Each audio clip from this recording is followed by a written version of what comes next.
Hey guys, tonight we're heading back to ancient Greece, where the skies are clear, the olive trees rustle in the breeze, and somewhere in the sun-drenched countryside, a small, unassuming tortoise is going about its business. But here's the twist. You're not just passing by this tortoise. You're watching it closely, as if its every step, every head tilt, every little twitch might hold the key to the future. Because in ancient Greece, some people really believed that it did. You see, the Greeks weren't just looking to the stars or the smoke patterns from a temple's fire to get their weather forecast. Nope. They were crouching down in the dirt, eyeing a tortoise like it was the oracle of Delphi itself. Imagine it. Farmers in patched tunics leaning over a tortoise as if it were the world's slowest barometer. But why tortoises, of all creatures? Why not birds with their sky-riding antics? Or even goats with their high-up vantage points? Well, the tortoise was considered wise in Greek folklore. A creature that moved between worlds, land, water, and the mysterious realm of long life. The Greeks figured that if any animal had a handle on the whims of nature, it was the tortoise. Picture a bustling agora, market stalls clattering with clay pots, and a merchant squinting up at the sky. He notices a tortoise plodding by. Is it moving sluggishly? That might mean rain. Did it hide inside its shell? A storm could be brewing. Did it burrow itself into the cool earth? Better hunker down. Winter's coming. Now you're probably wondering how anyone could take this seriously. I mean, tortoises aren't exactly renowned meteorologists, but to the Greeks, the world was a network of signs, a great big riddle waiting to be solved. If a leaf quivered on a windless day, it meant something. If a tortoise snapped its jaws just so, that meant something too. And this peculiar belief wasn't confined to just a few rural villagers. It spread. Farmers whispered about it in the fields. Temple priests nodded wisely over it. Scholars like Aristotle took notes, jotting down their observations in ink made from soot and water. Yes, even the great Aristotle, whose scientific works are still studied today, was fascinated by the supposed meteorological powers of tortoises. So, before you get comfortable, take a moment to like the video and subscribe, but only if you genuinely enjoy what I do here. And tell me in the comments, where are you tuning in from tonight? What's the weather like over there? Now, dim the lights, maybe turn on a fan for that soft background hum, and let's ease into tonight's journey together. Picture yourself standing in the middle of a Greek vineyard, the sun setting low and golden, the grapes heavy on the vines. Somewhere nearby, a tortoise moves slowly, almost deliberately, its shell a dull, weathered brown. You lean in closer, eyes on that tiny, wrinkled face. Is it predicting a storm? Is it sensing the shifting wind? Or is it just being a tortoise? Stay with me. We're only just getting started. Imagine the Greek countryside, a patchwork of olive groves, rocky hills, and small farms where sheep graze lazily beneath the shade of fig trees. You're walking down a dusty path, sandals scuffing the dry earth, the air thick with the scent of thyme and rosemary.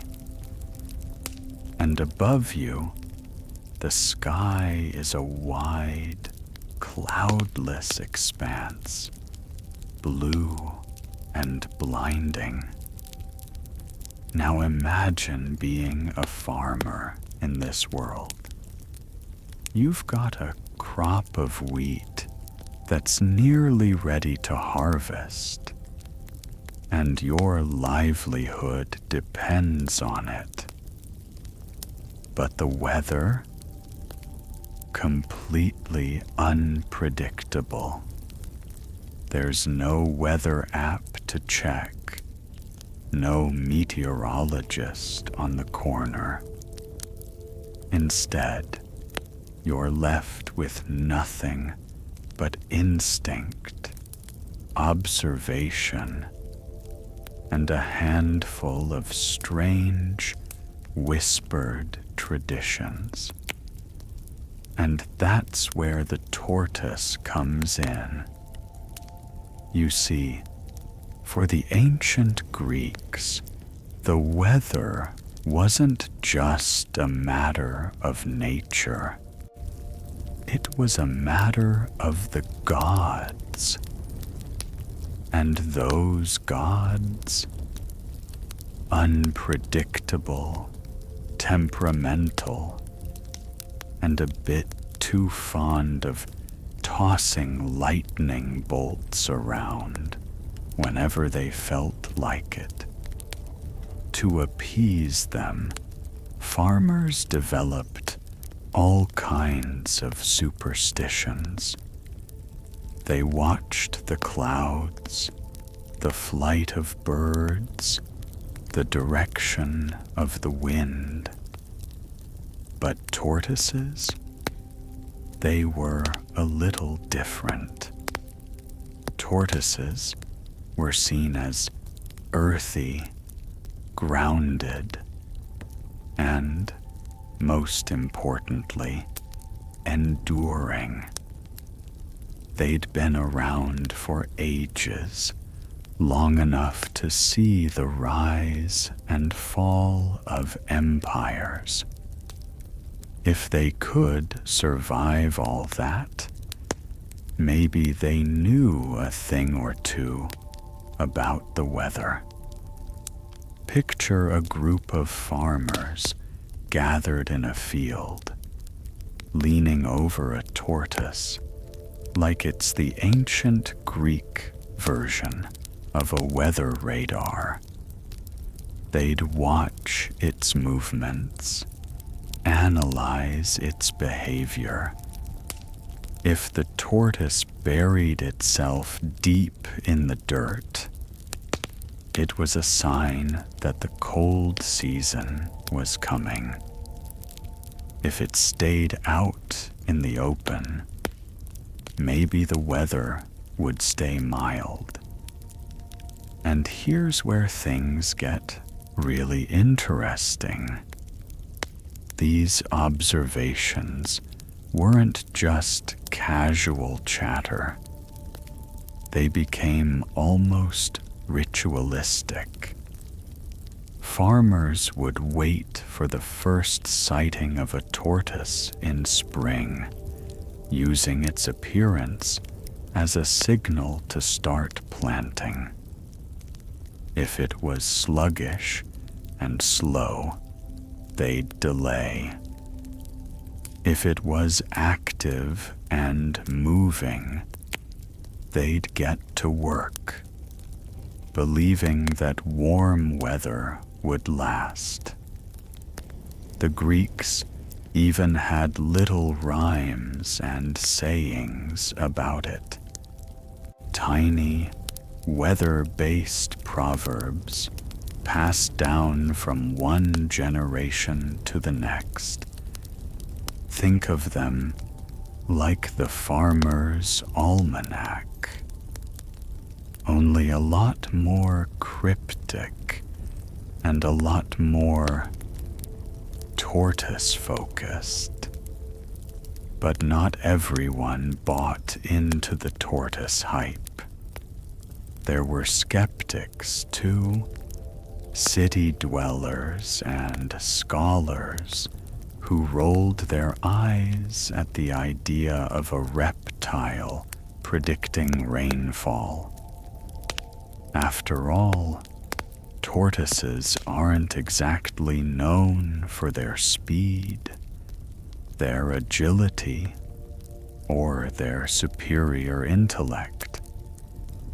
But for the farmers, living on the knife edge of survival, a little belief in tortoise wisdom was as good as any prayer to Zeus.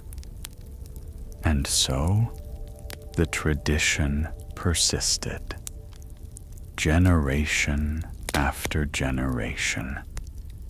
Farmers taught it to their children, who taught it to theirs. And as the Greeks became more organized, building cities and temples, the tradition evolved. It wasn't just about tortoises anymore. It was about deciphering the world around them, about making sense of nature's chaos in a time before barometers, wind gauges, or satellite maps. And yet, despite all this tortoise watching, the weather remained as unpredictable as ever. A sudden storm could still wipe out an entire crop. A dry spell could turn fertile fields to dust. And the tortoise? well, it would just keep plodding along, oblivious to the burden of prophecy the Greeks had laid upon its tiny, ancient shell. You can almost hear the old farmer's sigh now, can't you? Watching the tortoise disappear into a burrow, wondering if that means a thunderstorm, or if the tortoise is just tired of all the attention. Picture yourself under the relentless Greek sun, its golden rays cascading over rocky hills and terraced vineyards. You're standing in a small clearing, olive trees casting sparse patches of shade. And there, half buried in the dry, sun-baked earth, a tortoise is inching its way forward, slow and steady, one creaky limb at a time. For you, a Greek farmer, this isn't just a random sight. It's a sign, a whisper from nature that holds the promise of things to come. Because in ancient Greece, tortoises weren't just little armored wanderers. They were thought to be living barometers, tracking the ebb and flow of the seasons with their every sluggish step. So how did they do it? How did a tortoise, of all creatures, become a symbol of seasonal change? Well, the Greeks watched closely. Tortoises have a curious knack for adapting to their environment.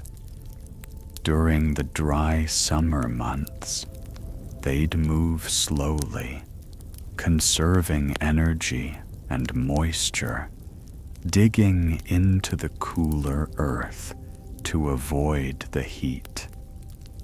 Come autumn, as the air cooled and the rains returned, they'd emerge, plodding around in search of food to stock up for the winter. And that's where the Greeks started connecting the dots. They noticed that a tortoise burrowing deeper than usual often meant a harsh winter was on the way. If a tortoise stayed close to the surface, it was a sign that the winter would be mild. To the Greeks, the tortoise's movements were like little clues dropped by nature itself. Of course, not everyone agreed on what those clues actually meant. Some swore that a tortoise moving faster than usual was a sign of a coming storm. Others claimed that if a tortoise lingered near water, heavy rains were imminent. There was even a belief that the way a tortoise poked its head out of its shell could predict wind direction. Imagine that. The ancient Greek version of a weather vane, only much, much slower. But why tortoises? Why not some more obviously weather-attuned animal, like birds or insects? Well, the Greeks saw the tortoise as a creature of both earth and sky, both grounded and strangely mystical. It moved through both elements, feeling the vibrations of the earth and the shifting winds above. And since tortoises could live for decades, they were seen as wise, old creatures who'd weathered countless seasons and had the experience to know when a storm was coming. And then there was the matter of hibernation, a behavior that to the Greeks must have seemed downright magical. Imagine watching a tortoise disappear underground as the chill of winter crept in, vanishing without a trace, only to reappear months later as the first warm breezes began to blow. To the Greeks, this wasn't just survival. It was prophecy, a perfect example of nature knowing things that humans couldn't begin to understand.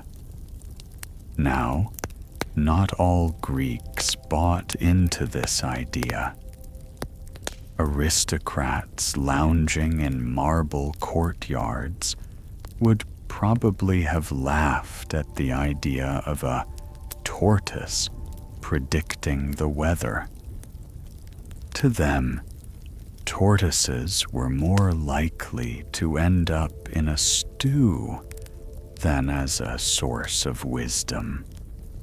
But out in the countryside, where people lived and died by the success of their crops, the tortoise became a kind of earthy oracle. Imagine standing by a field of wheat, golden stalks swaying gently in the breeze, the sky an endless blue expanse. You crouch down to watch a tortoise nudging its way through the dirt. Will it dig deep? Will it stay close to the surface? Will it do nothing at all? And as you watch, you find yourself hoping, praying that this little creature might just have the answers you need. The air is cooler now, a soft, steady breeze rustling through the olive trees. You're in a small grove just outside the city walls, and the ground is dappled with late afternoon shadows. You're not alone. There's a young man crouched beside a tortoise, his ink-stained fingers hovering above a scroll of parchment. He's watching the creature closely, his brow furrowed in concentration. That young man? Aristotle. And right now, he's taking notes. Aristotle was many things: a philosopher, a teacher, a scientist. But above all, he was an observer. To him, the natural world was one big, endlessly fascinating puzzle. And while his more famous writings dealt with ethics, logic, and politics, he also had a keen eye for the animal kingdom. In fact, he wrote entire treatises on animals, noting everything from the migration of birds to the mating habits of fish. And yes, that included tortoises. In his work, History of Animals, Aristotle describes how tortoises behaved in response to changing weather patterns. He notes how they dig into the earth, seeking shelter when the temperature drops, and how they emerge when the air warms up again. It wasn't exactly ground-breaking science, but for Aristotle, it was part of a larger attempt to categorize the natural world, to find patterns in nature's chaos. Now, imagine Aristotle, sandals dusty, robes rumpled, leaning in close to watch a tortoise. It lumbers along, dragging its heavy shell over the rocky ground. Aristotle scribbles down a few notes, digs deep before a cold spell, he mutters, eyes squinting in the late afternoon sun, emerges before the rains. To modern ears, it might sound silly, taking weather advice from a tortoise, but for Aristotle, it wasn't about superstition. It was about observing the natural world with an open mind, collecting data, and looking for connections. And in a way, he was right. Tortoises really do respond to temperature changes. They hibernate when it's too cold, slow down when it's too hot, and emerge to forage when conditions are just right. But here's where things get tricky. Aristotle wasn't the only one observing tortoises. Farmers, too, had their own theories about what these shelled wanderers were up to. And those theories, they didn't always line up with Aristotle's. While the philosopher focused on what the tortoise was doing in the moment, digging, burrowing, emerging, the farmers believed the tortoise's behavior could predict what was about to happen. And so, a curious divide emerged. On one side, the scholar with his ink-stained scrolls and meticulous notes. On the other, the farmer, with his calloused hands and sun-worn face, trusting in signs and omens passed down through generations. But Aristotle wasn't entirely dismissive of these folk beliefs.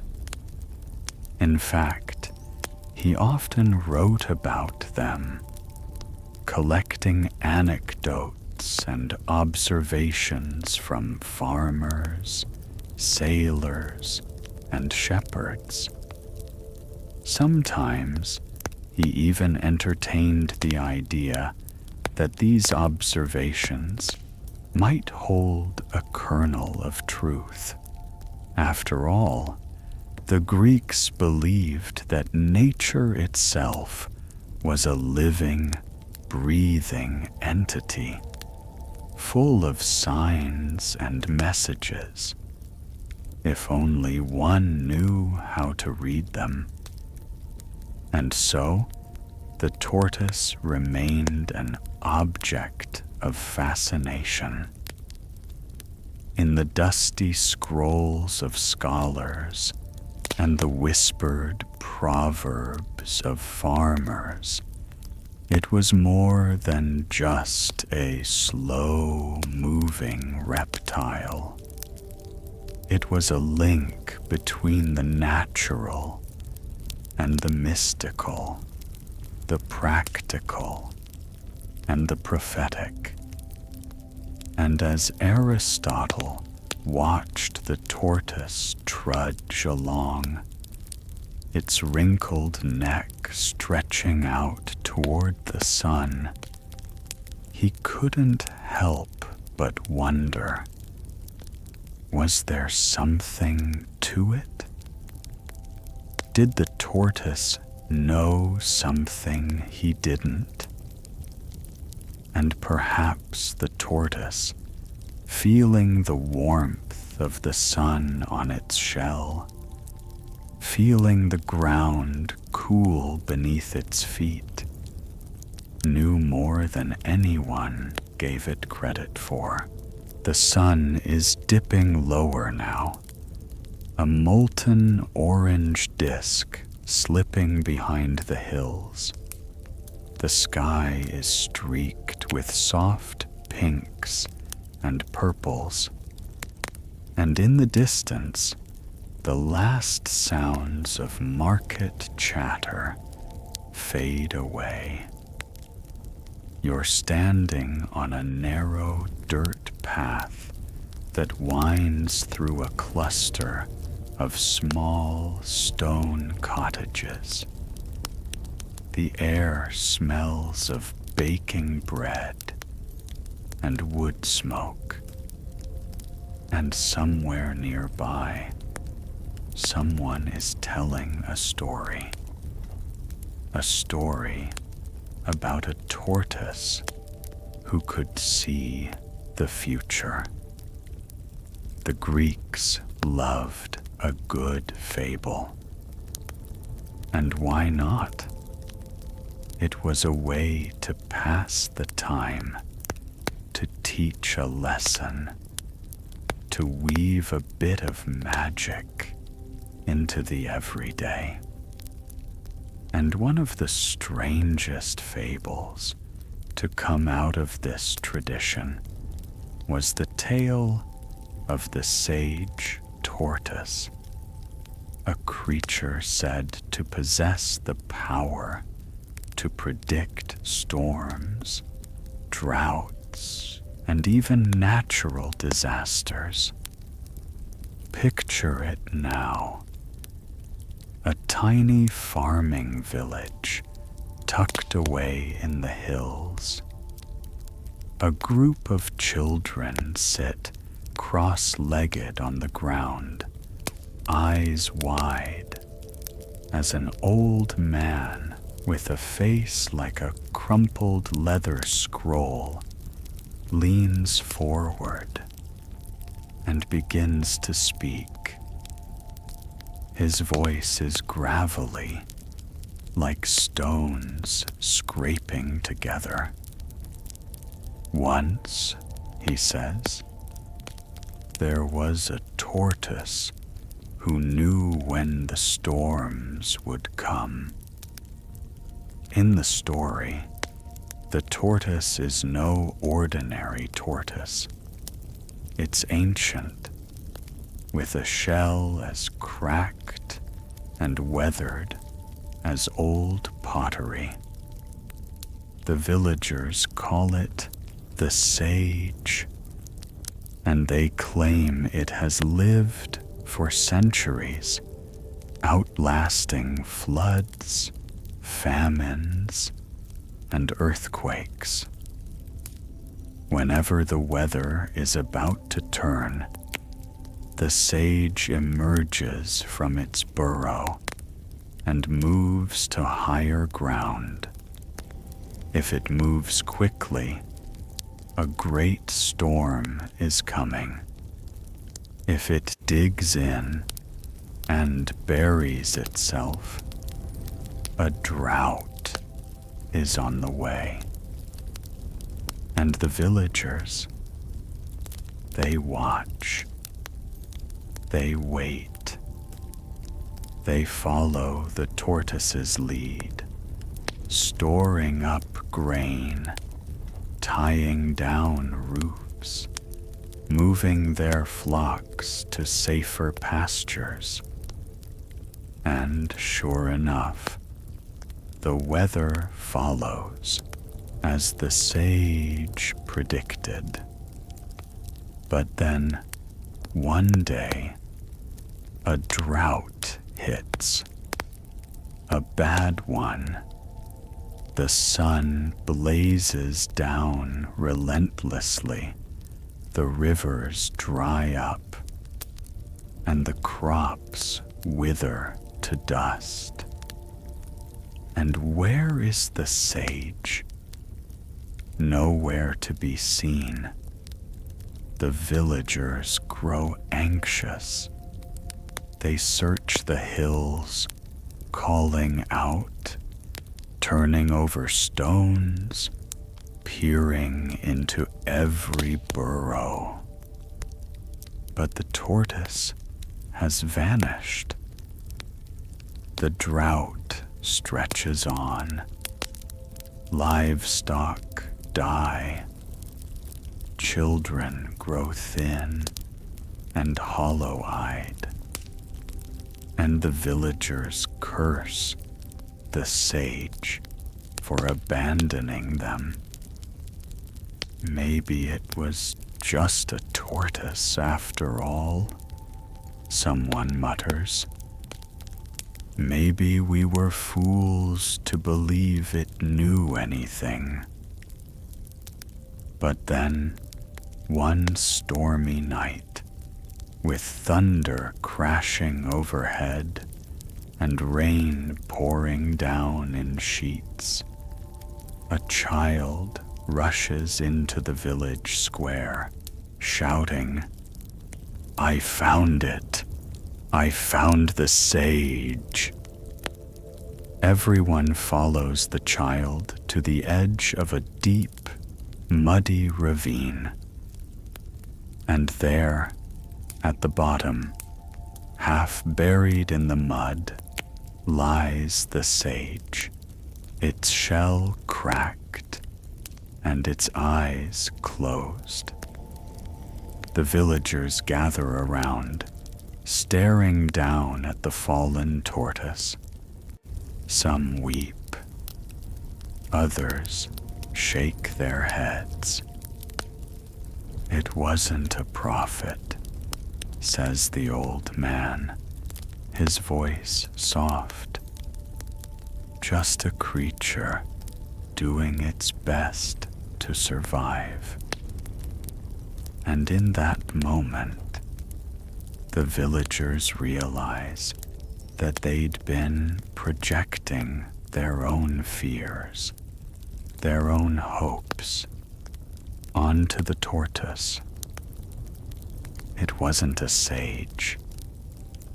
It wasn't a prophet. It was just a tortoise trying to stay one step ahead of the storm.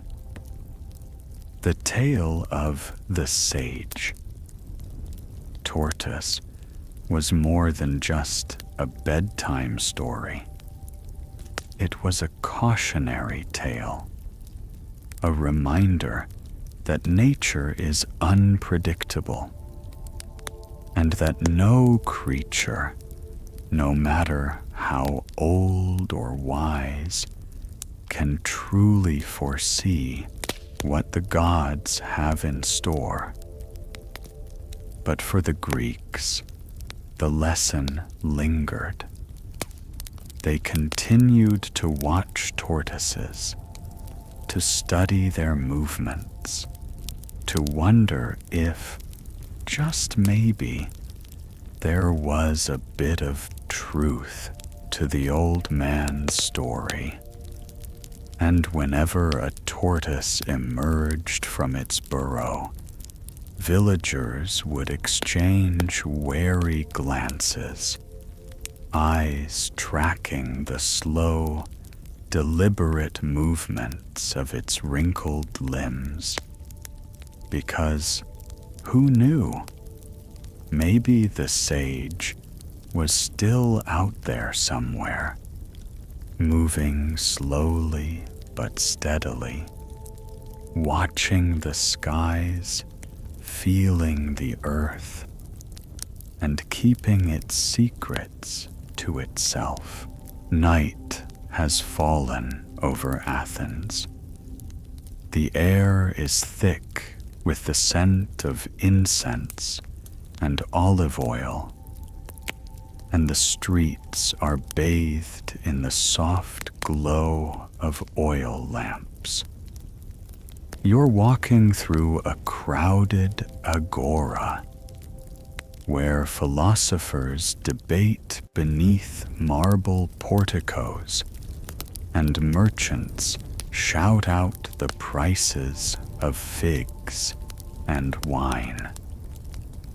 But beyond the chatter, beyond the clinking of coins and the murmur of prayers to Athena, a quieter scene is unfolding in a small, shadowy courtyard.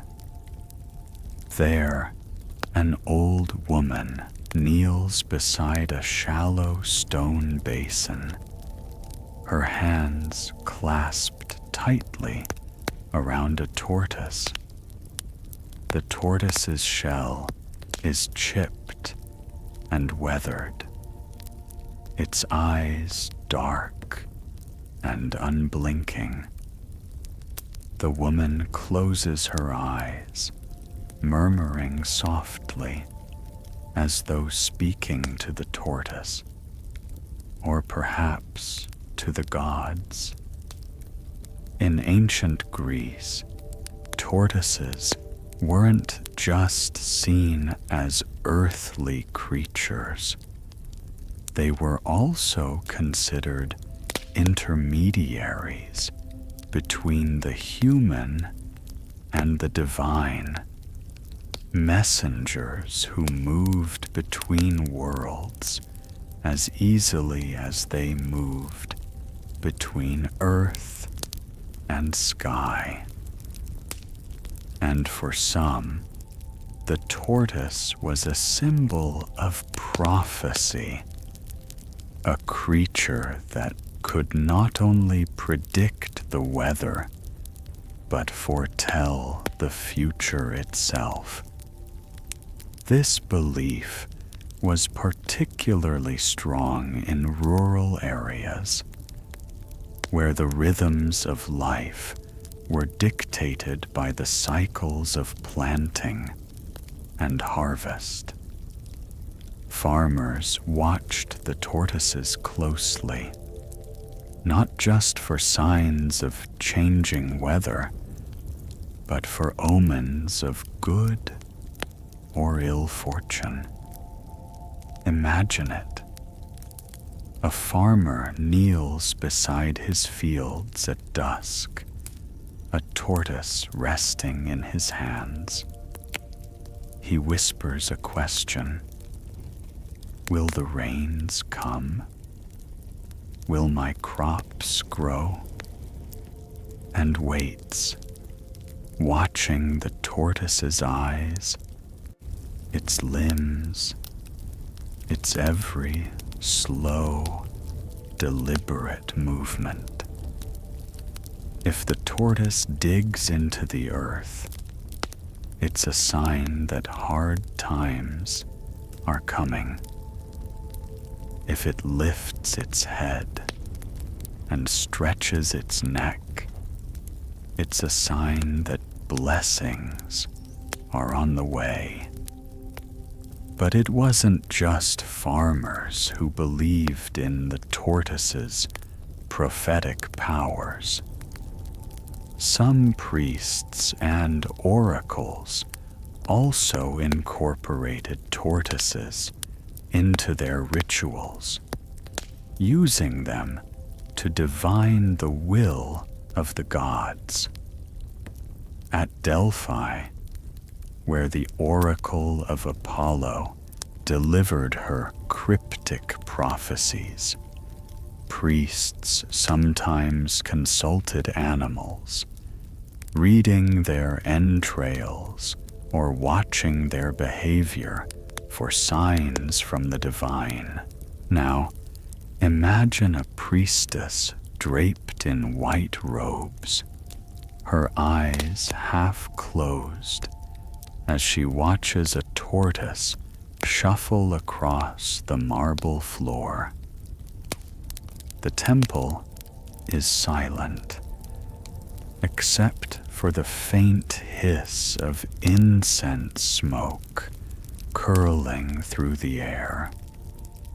The tortoise pauses, its head tilting toward the priestess, as though it, too, is waiting for a sign. In some regions, tortoises were even kept as sacred animals, fed and cared for by temple attendants. They were thought to carry the wisdom of the earth, to know secrets hidden from mortal eyes, and those who knew how to interpret their movements could gain glimpses of what was to come. But not everyone trusted the tortoise's so-called prophecies.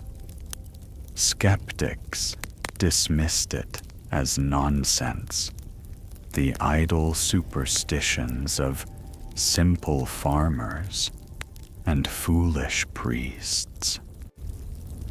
After all, they argued, how could a creature that moved so slowly, that seemed barely aware of its surroundings, possibly know anything about the future?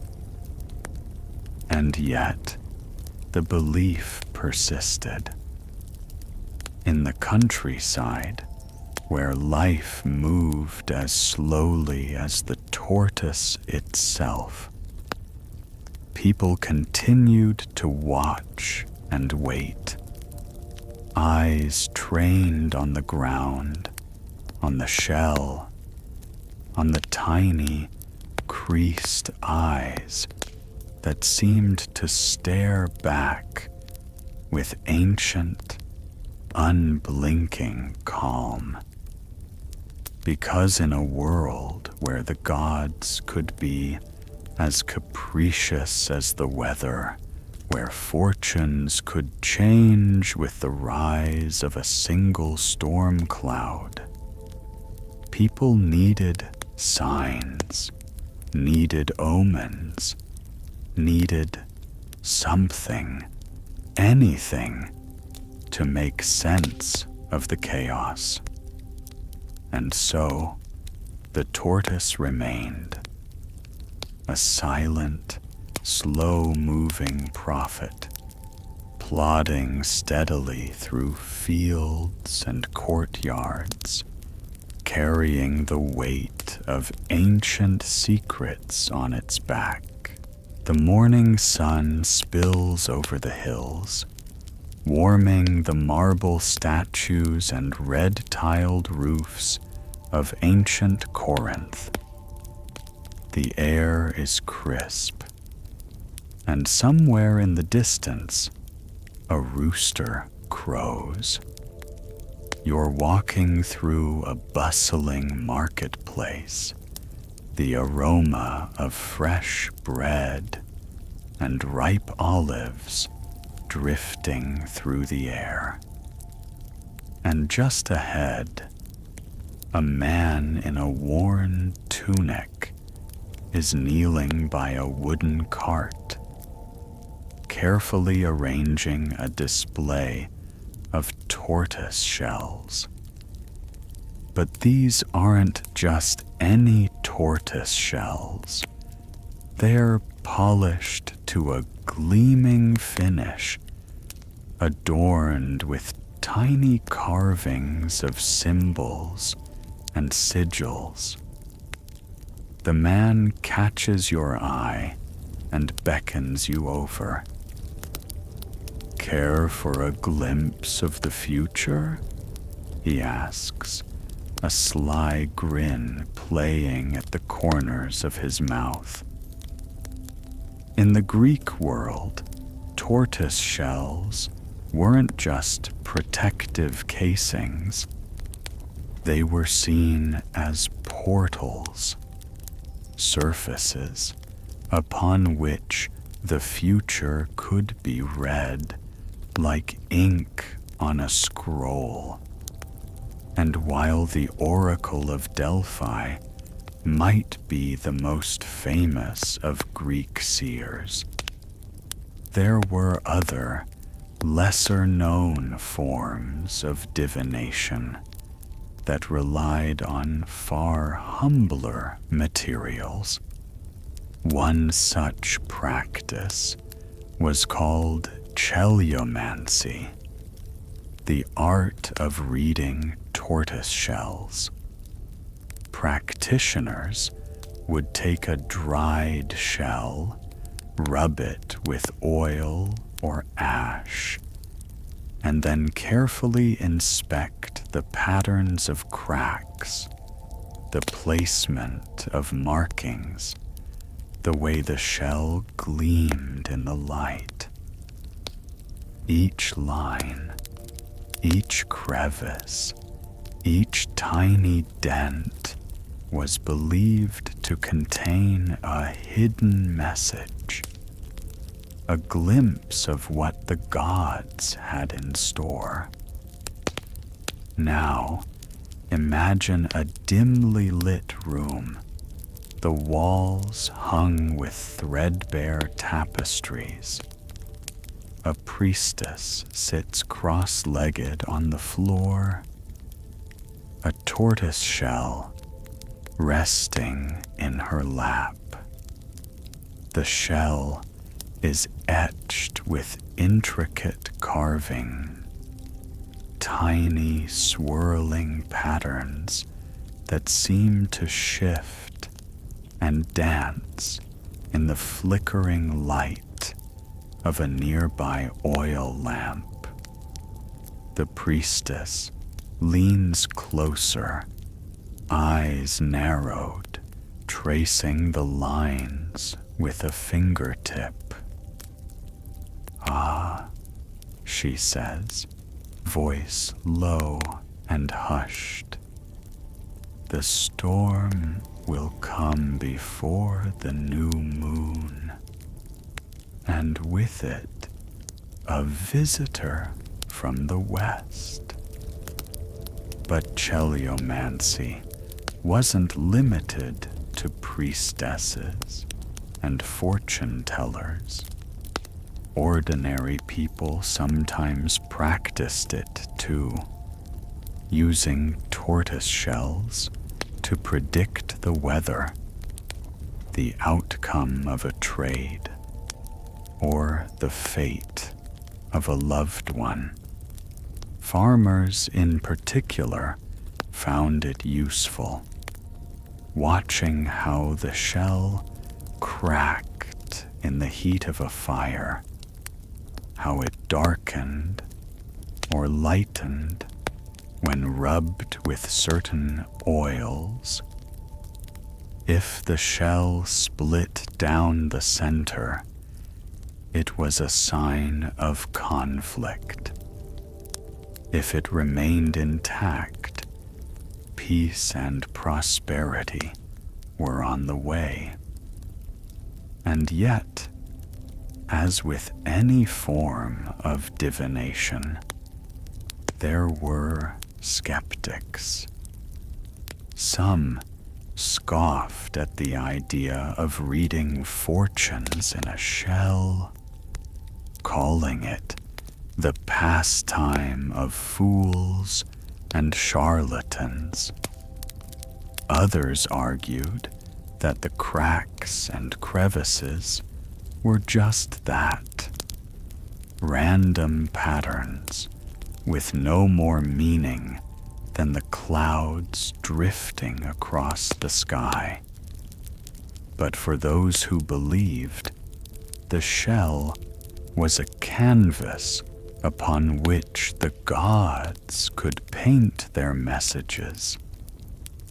And in a world as unpredictable as ancient Greece, where earthquakes could flatten cities and droughts could starve entire populations, people were eager for any hint of what the future might bring. There's a story whispered among the market stalls and tavern corners of a man who once used a tortoise shell to predict a great disaster. He was a humble fisherman, the tale goes, living in a small coastal village. One night, while cooking a tortoise over a fire, he noticed a peculiar pattern of cracks spreading across the shell. The lines intersected in a jagged, star-like formation, and something about it made his heart race. He ran through the village, shouting warnings, insisting that the shell had shown him a vision of great waves crashing over the shore. The villagers laughed, dismissing his cries as the ramblings of a madman. But the next day, the sea rose suddenly, surging over the docks and washing away half the village. When the water finally receded, the fisherman was nowhere to be found.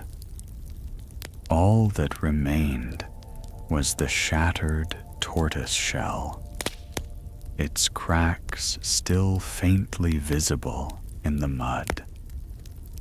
To this day, some say the shell was a warning, a sign ignored, a prophecy unheeded.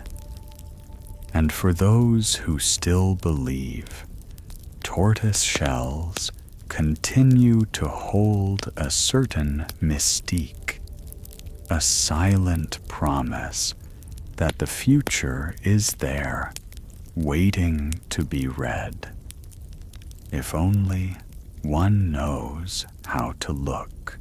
The midday sun blazes down on a dusty road leading toward Delphi. The air shimmers with heat, and cicadas drone from the olive trees lining the path.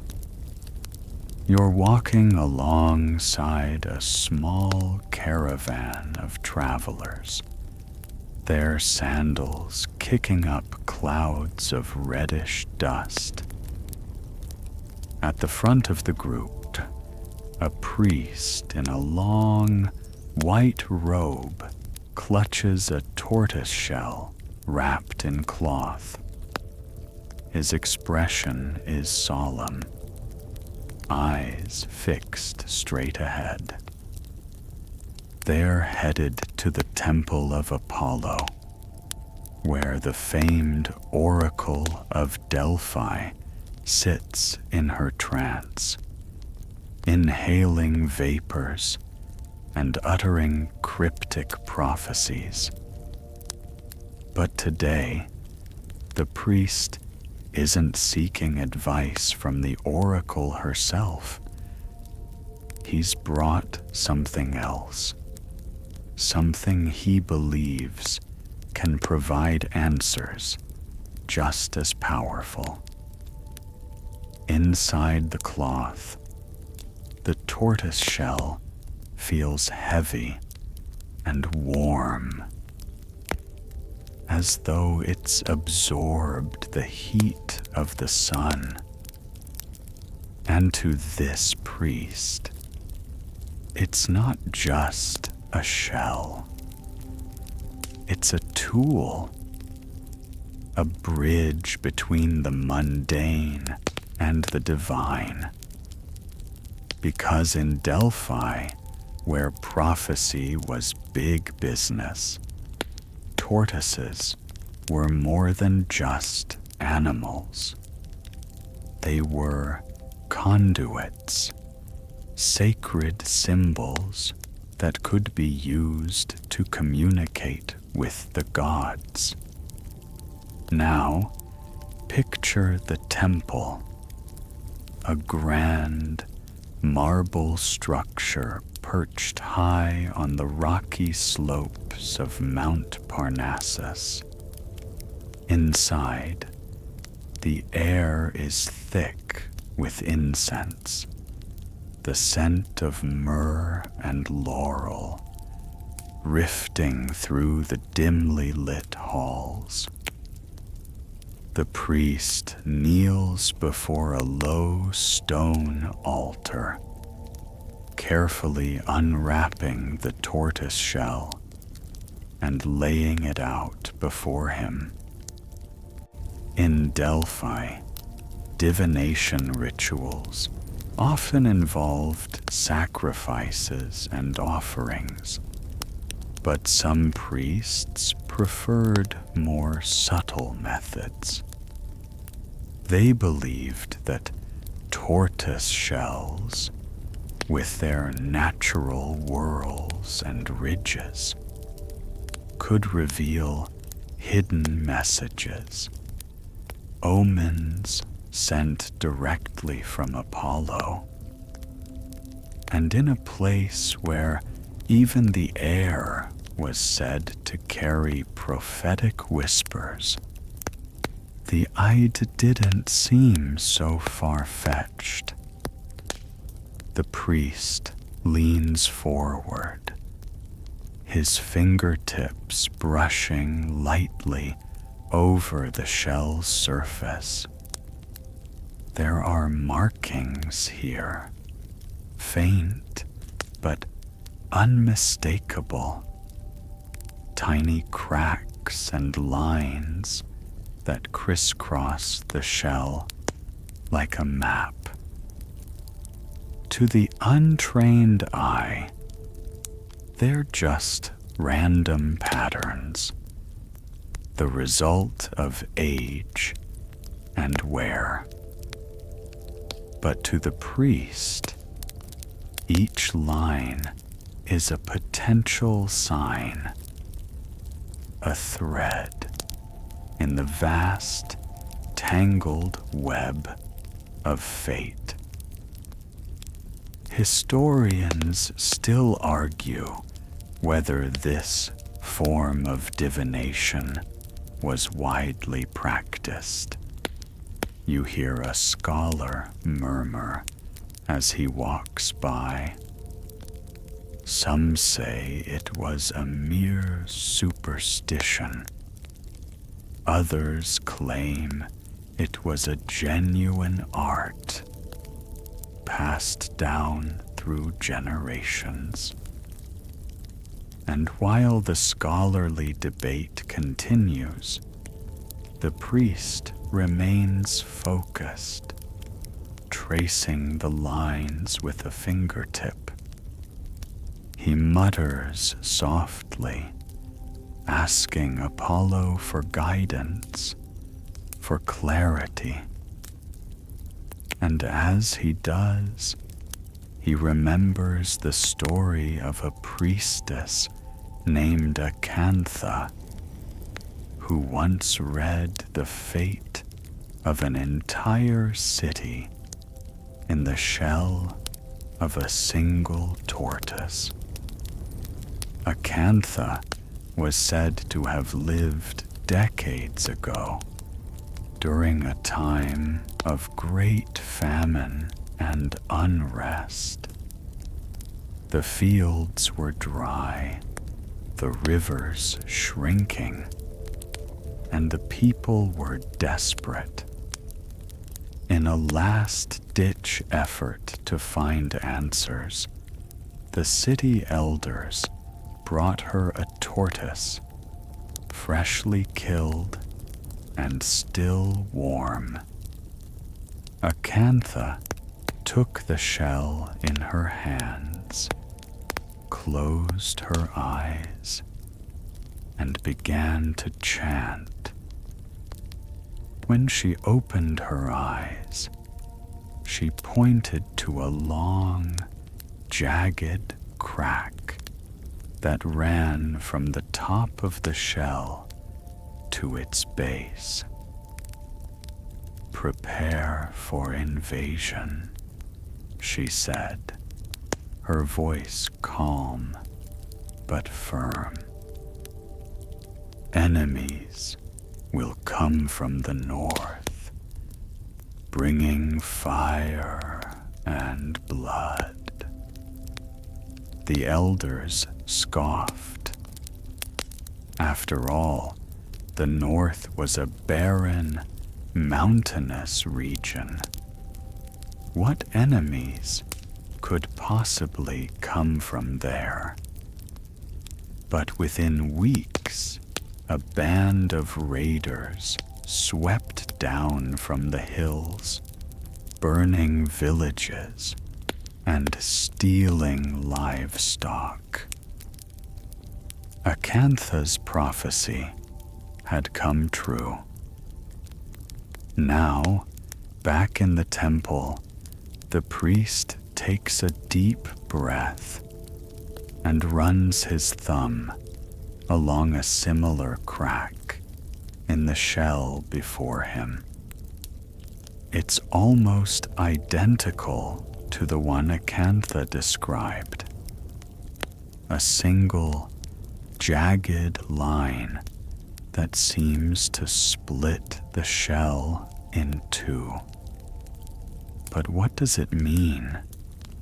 War? Death? A change in fortune?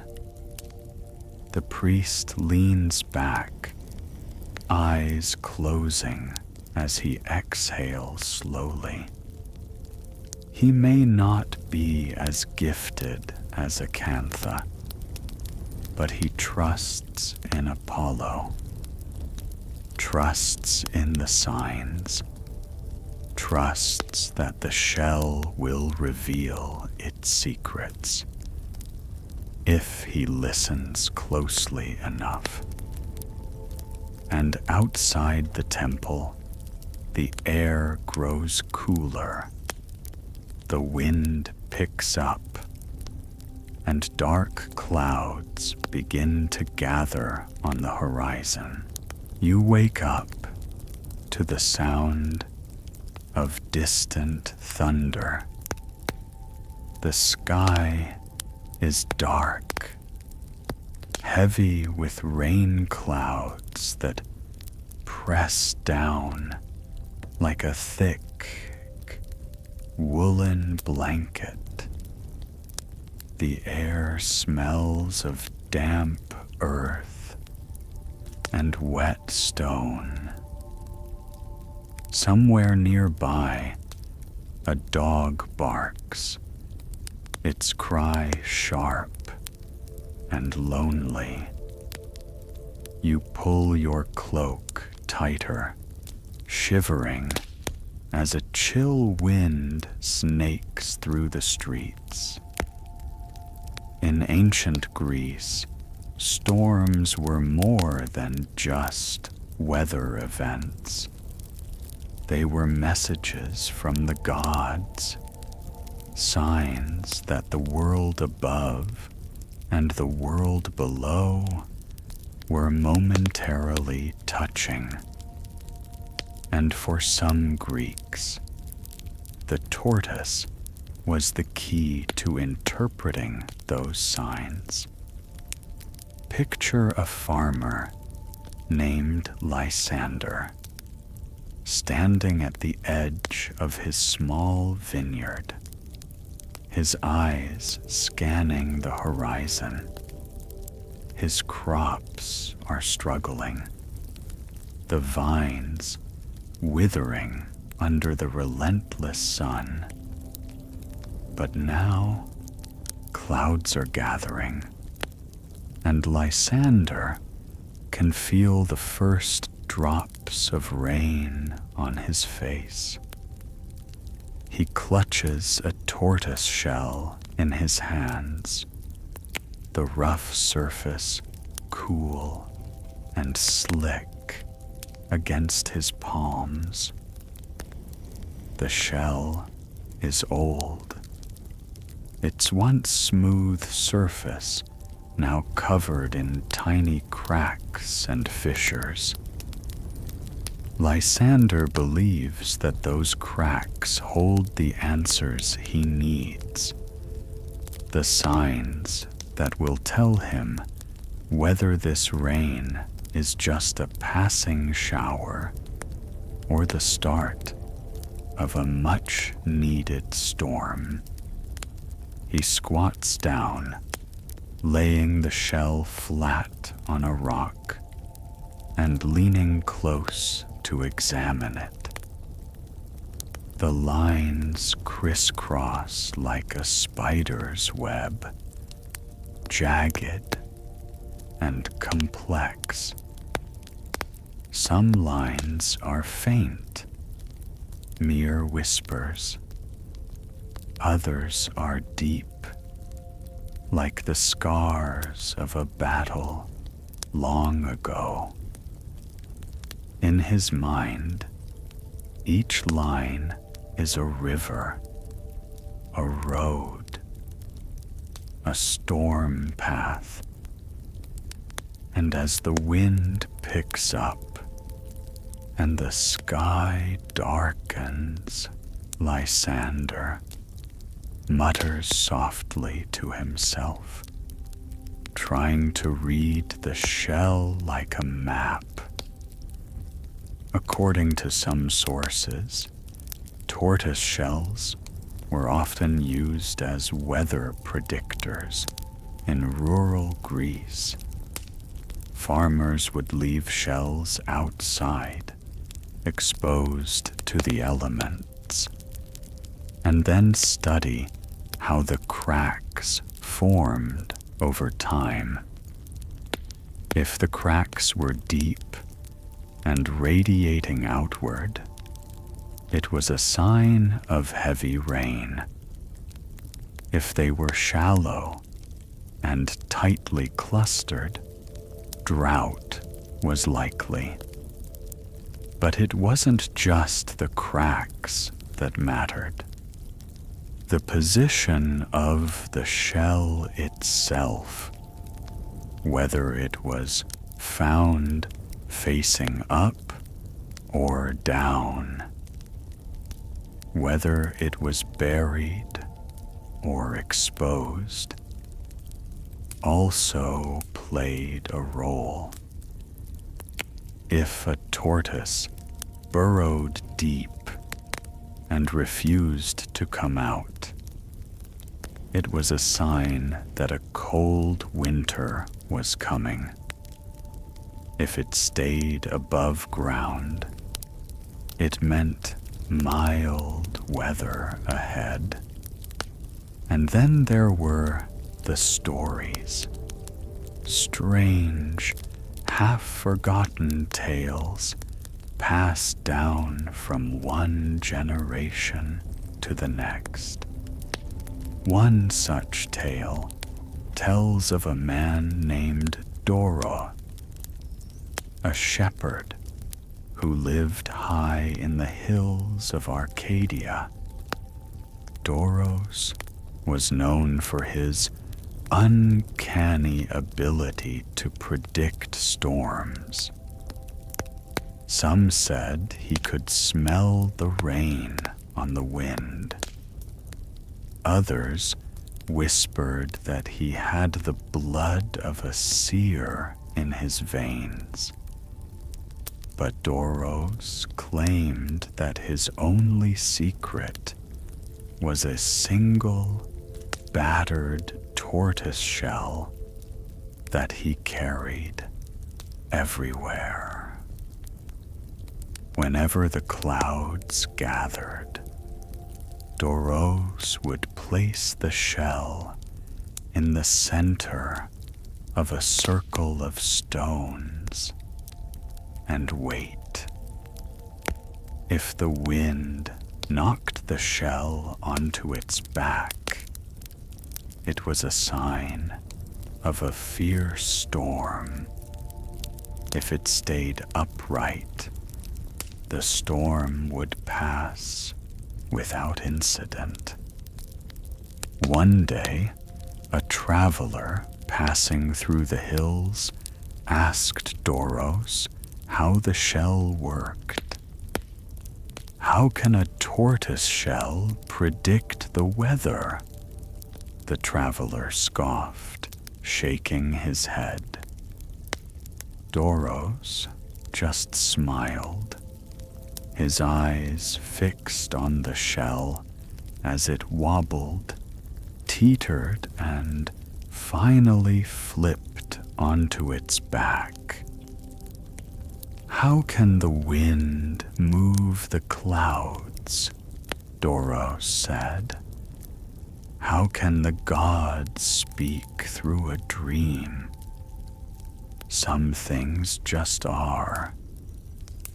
But not everyone was convinced. In the bustling cities of Athens and Corinth, scholars began to question the old ways, dismissing such practices as the superstitions of ignorant farmers.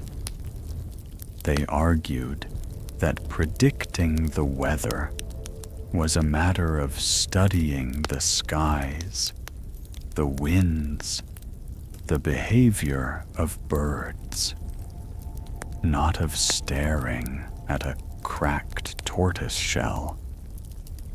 And yet, for every skeptic, there was someone like Doros or Lysander, someone who believed that the shell held a secret language, one only the patient and the faithful could understand. Now, as the storm clouds gather overhead and the first fat drops of rain begin to fall, Lysander runs a thumb over a particularly deep crack near the edge of the shell.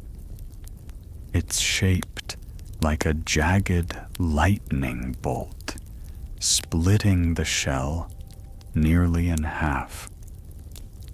Lysander's stomach tightens. He knows what that crack means. "Storm's coming," he whispers, eyes still on the shell. "A big one." And as the wind howls and the rain pours down in sheets, Lysander wraps the shell in cloth and tucks it under his arm. Because for him, the shell isn't just a piece of bone and keratin. It's a map, a guide, a silent messenger that's been watching the world far longer than any man ever could. The rain has passed, but the streets of Athens are still slick with puddles. The sky, a dull gray dome overhead. You walk past a line of market stalls, their colorful awnings sagging under the weight of leftover rainwater. The air smells of wet stone and ripe figs. Somewhere nearby, a flute plays a slow, haunting melody.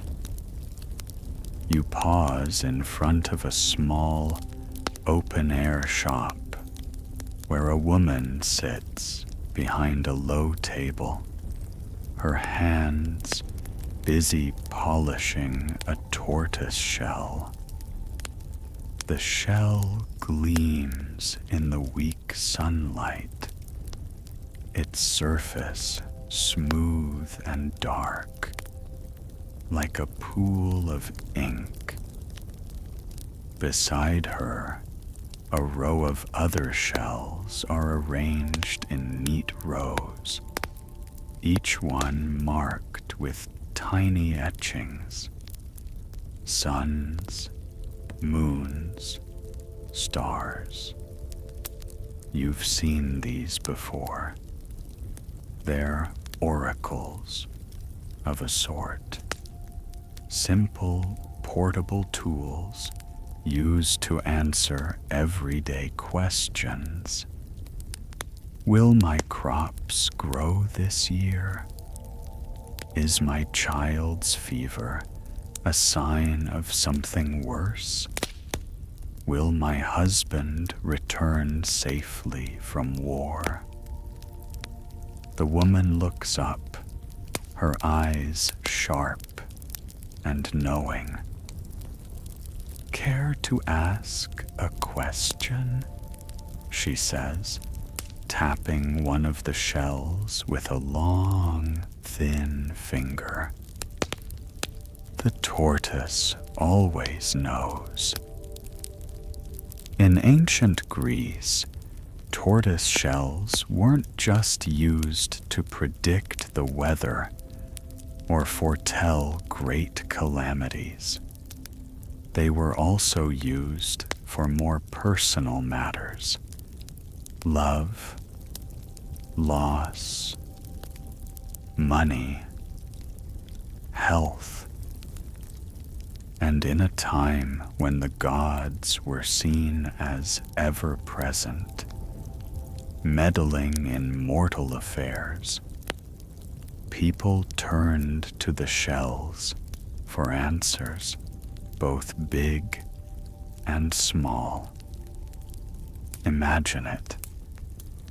A young woman named Callista sits alone in a darkened room, a single oil lamp casting a small, flickering pool of light.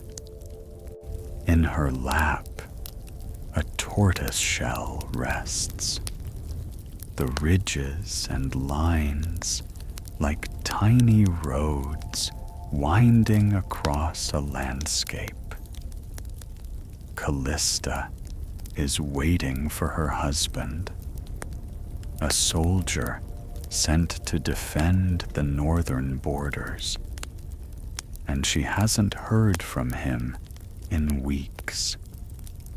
She closes her eyes, fingers tracing the shell's curves, and whispers a question. Will he return safely? According to some ancient texts, a tortoise shell could be used in a method known as crackomancy, a practice that involved heating the shell over a fire until it cracked. The resulting fractures were then interpreted like tea leaves, each line and fissure carrying a potential message. Callista places the shell over the flame, watching as the heat warps its surface. A tiny crack appears, snaking its way from one side to the other. It looks almost like a river, splitting the shell in two. Her heart sinks. In crackomancy, a split shell was often seen as a sign of division, separation, loss. But not all signs were so dire. If the crack arched gently, like a crescent moon, it was considered a sign of protection, a promise that the gods were watching over the one in question. In another part of Greece, a merchant named Timon sits behind his market stall, a tortoise shell propped up against a pile of olive oil jars. He's just received an offer to buy his entire stock, but the price is low, too low. Should he accept?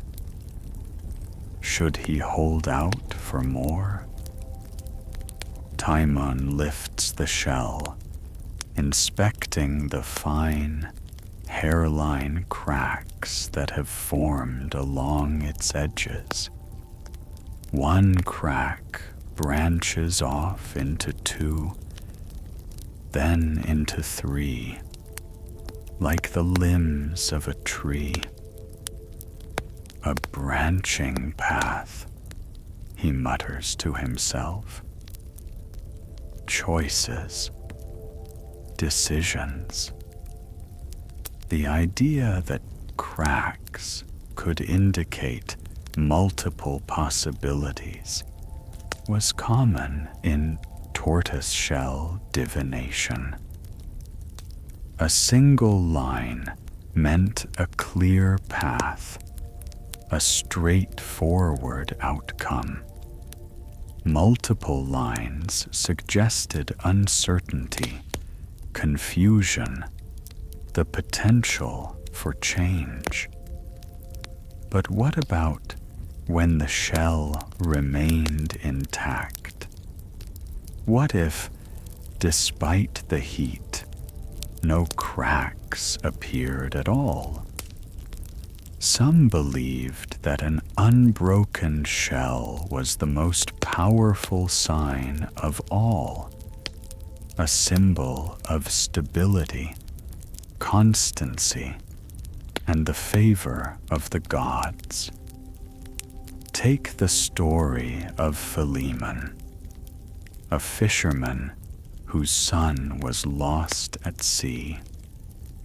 For days, Philemon burned shell after shell, seeking answers, seeking hope. But no matter how hot the fire, the shells refused to crack. They remained whole, solid, untouched by the flames. The other villagers shook their heads, muttering that the gods had abandoned Philemon. But Philemon wasn't so sure. He kept the shells, lining them up along the windowsill like a row of tiny shields.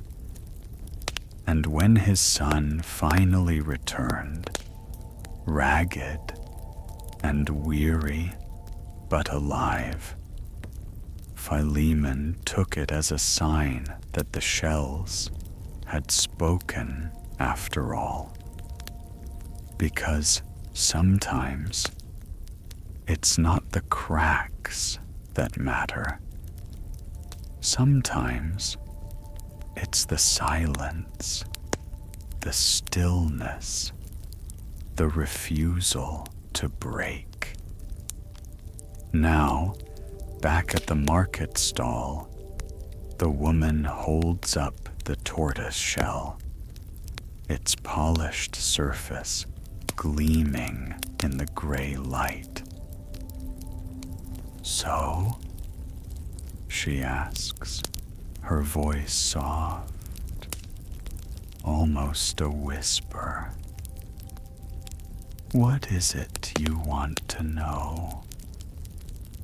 And as the wind rustles the awning and the flute music drifts through the air, you find yourself staring into the shell's dark, shining surface, your own reflection gazing back at you like a ghost.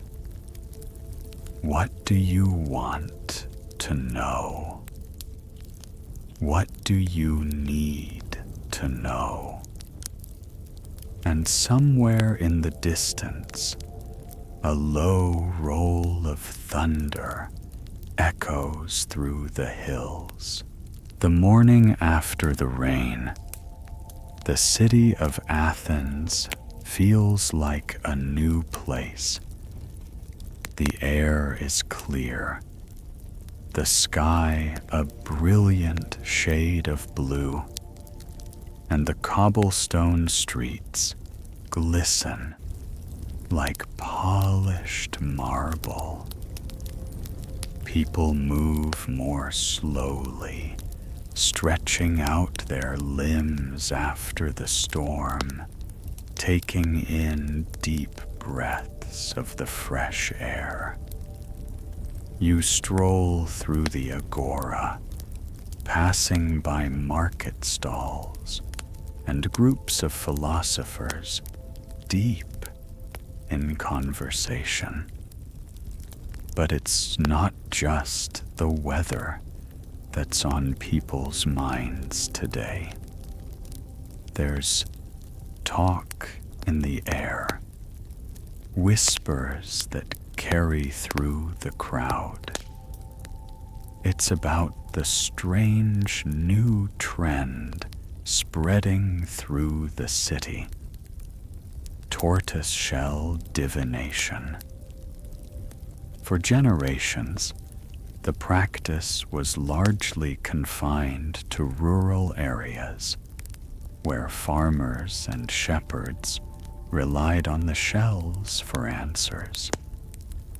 But now, it seems that even the great thinkers of Athens are intrigued.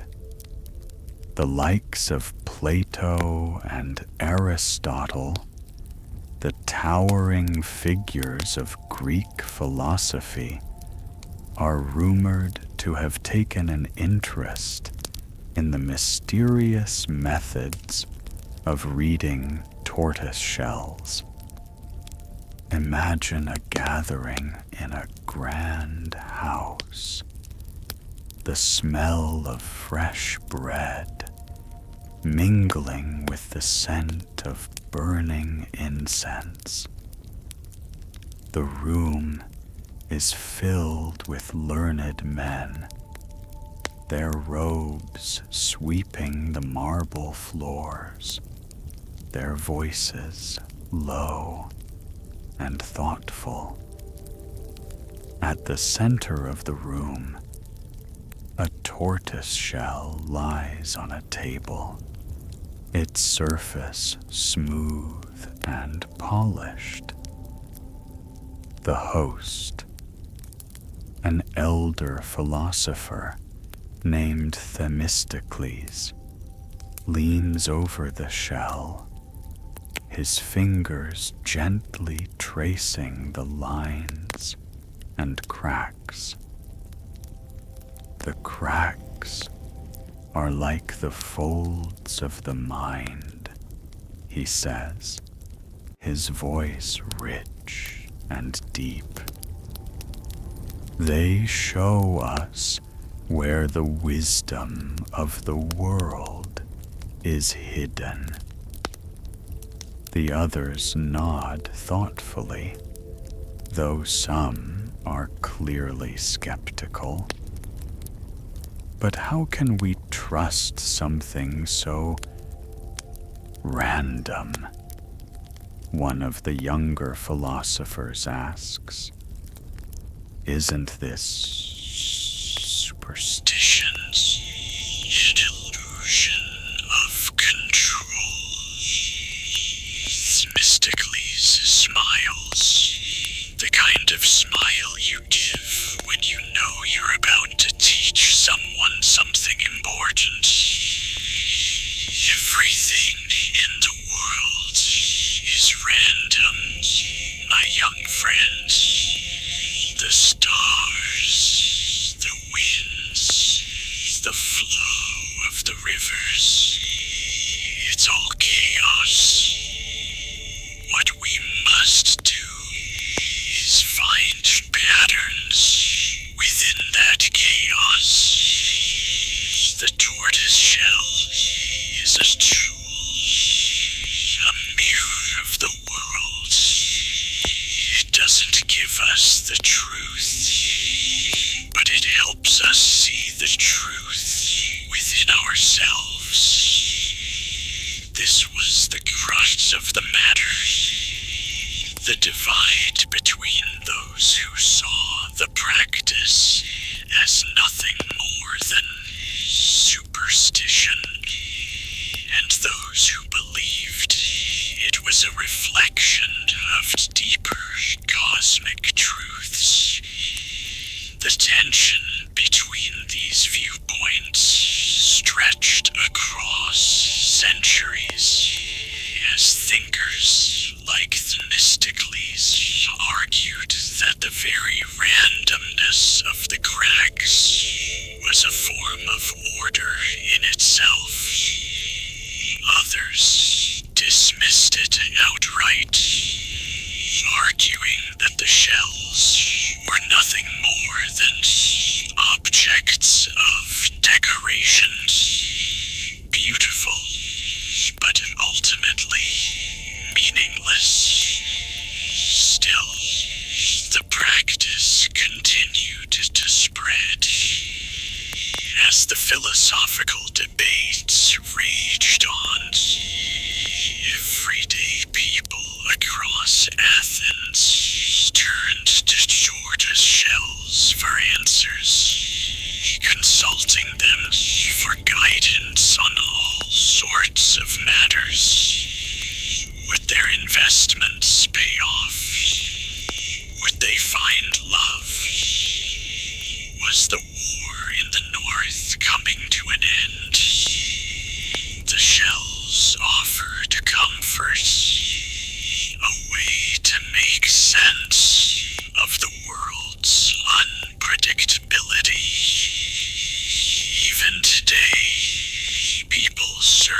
for signs in the most unlikely places.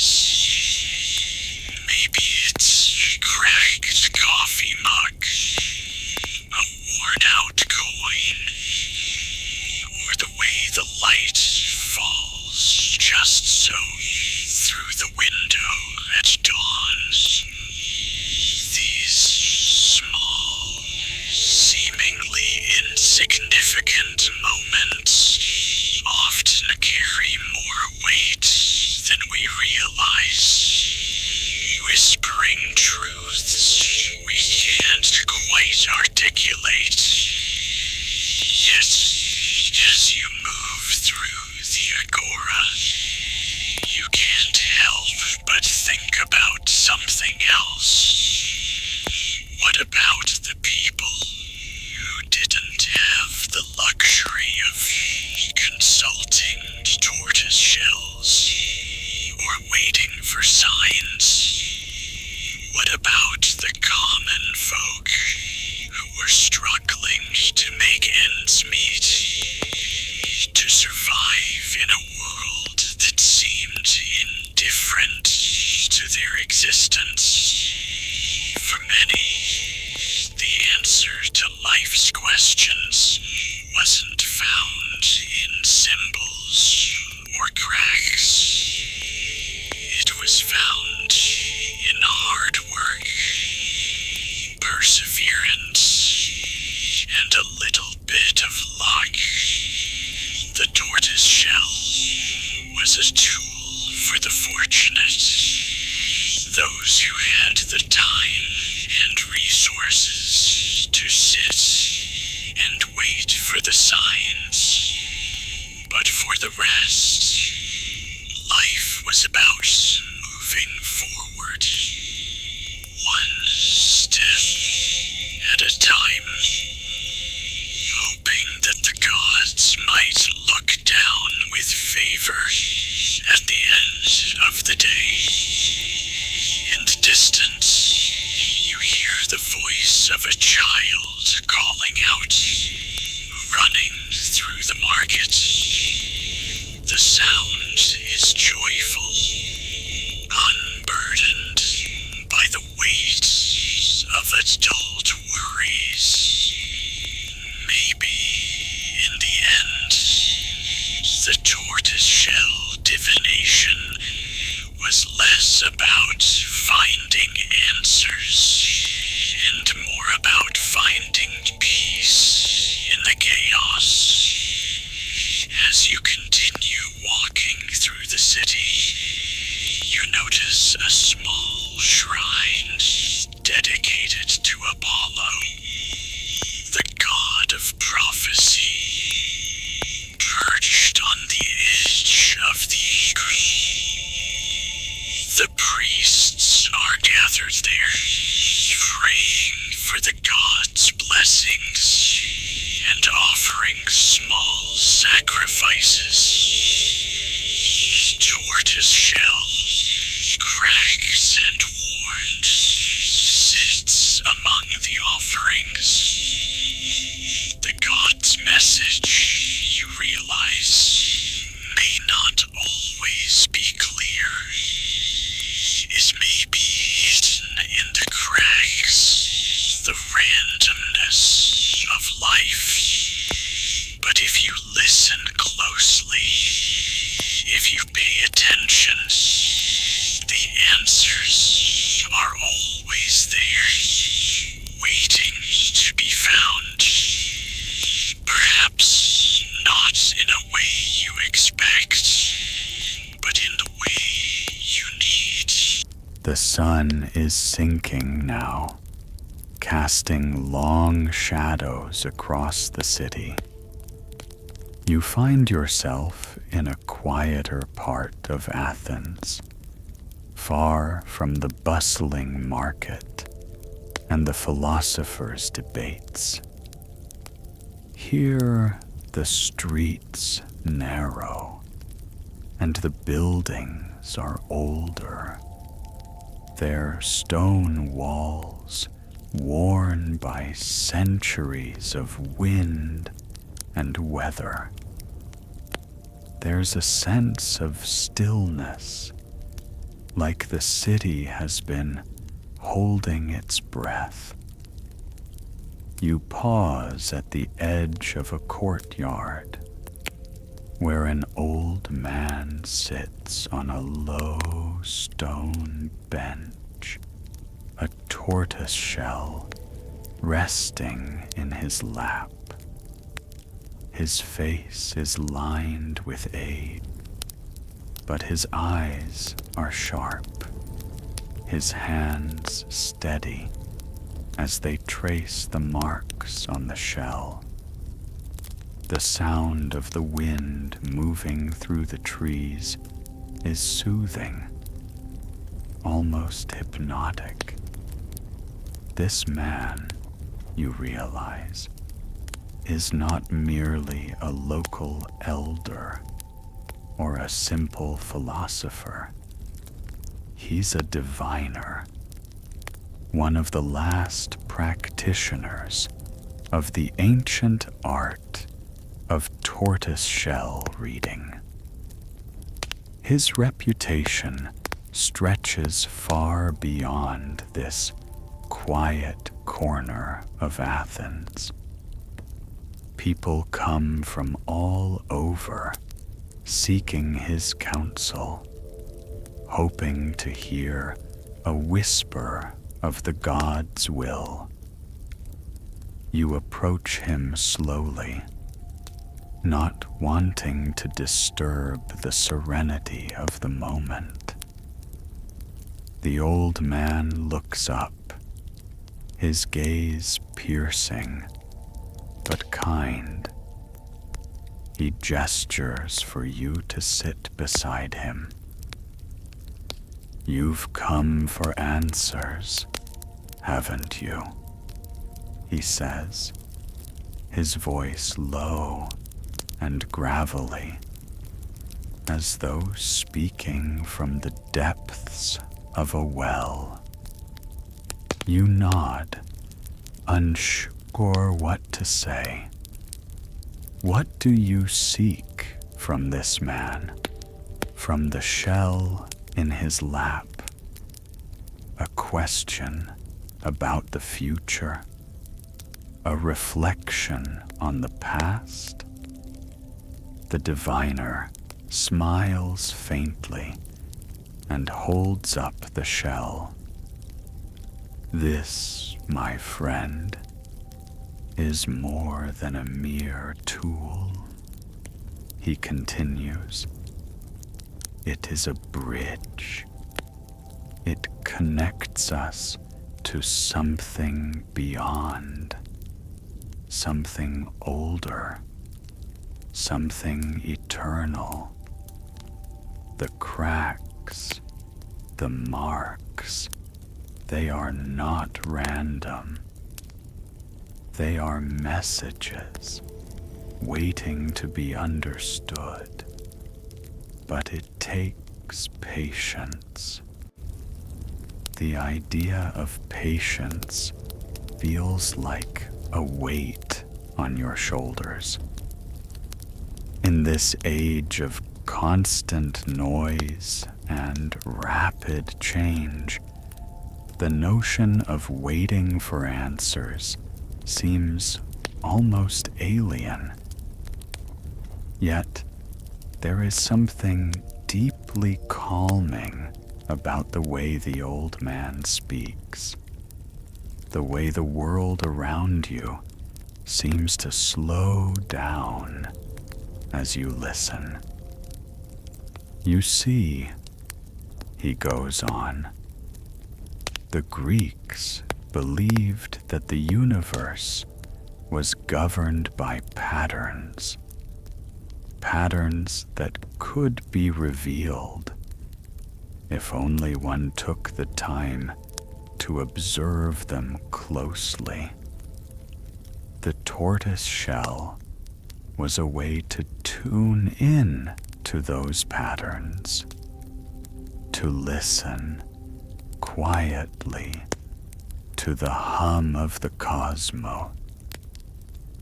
It's easy to dismiss such things as superstition, as the fantasies of a bygone era. But as you sit there, watching the old man's fingers glide over the shell, you can't help but feel that there's more to it than that. In the simplicity of the act, there's a kind of wisdom, a slow, steady rhythm that stands in stark contrast to the rapid pace of the world around you. The diviner leans back, his eyes drifting to the sky above, where the first stars are beginning to twinkle.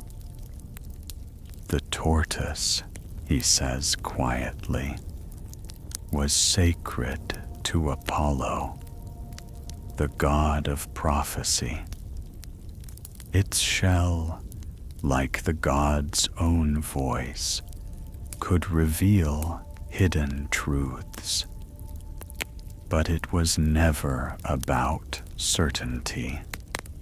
No one could say for sure what the future held. The shell only pointed the way. It was up to the seeker to interpret the signs. You think about that for a moment. The idea that the tortoise shell wasn't about providing answers, but about guiding people towards them. It wasn't about forcing the world into neat little boxes, but about offering a glimpse of the greater, more intricate web that connects all things. For some, this message was enough. They saw the cracks and lines as a form of divine communication, an invitation to trust in the process, to have faith in the mystery of life. For others, though, the practice was less about the divine and more about the human need for control. It gave people something tangible to hold on to, something they could understand in a world that often felt uncertain and chaotic.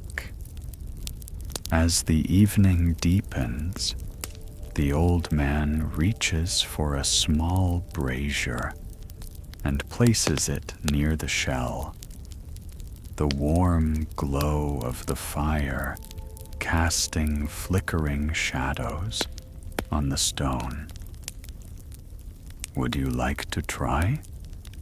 he asks, his voice gentle, like a grandfather offering a child a taste of wisdom.